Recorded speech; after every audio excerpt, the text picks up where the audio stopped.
আরে দাদা খেলবেন। এবার আমরা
জায়গা সংগ্রহ হয়েছে উপাসনা ট্রাস্টের মধ্য দিয়ে সাধন কুমার মাইতি, সুব্রত মাইতি করেছেন এবং এখানে একটি আধ্যাত্মিক চেতনা কেন্দ্র 30 একর জায়গার উপরে রূপনারায়ণের পাড়ে একটা বড় চেতনা কেন্দ্র গড়ে উঠবে এবং ঠাকুরের নাম হবে এবং আধ্যাত্মিক চেতনা জাগ্রত হবে।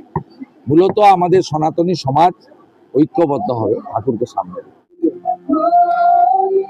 এখানে আমরা 7 বছর আগে থেকে একটা পূর্ণ ভূমি রেডি করে একটা আশ্রম তৈরি করতে চাইছি, যেখানে একটা সুন্দর মন্দির থাকবে।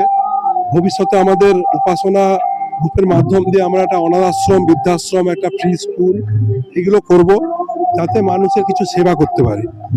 তাই আজকে সমস্ত জমিকে আমরা রেজিস্ট্রি করে জমির বাউন্ডারি ওয়াল করে আজকে সেই মন্দিরের ভিত্তি স্থাপন ছিল।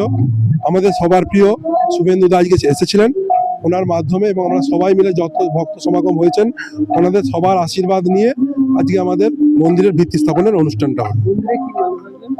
ওঙ্কার ধাম টোটাল জায়গাটার নাম রেখেছি আমরা উপাসনা নিলয়ম, মন্দিরটার নাম হচ্ছে ওঙ্কার ধাম, যেখানে প্রণব ওঙ্কার বিগ্রহ শুধু প্রতিষ্ঠা হবে। আমার নাম সুব্রত মাইতি, আমি উপাসনা গ্রুপের এক্সিকিউটিভ ডিরেক্টর।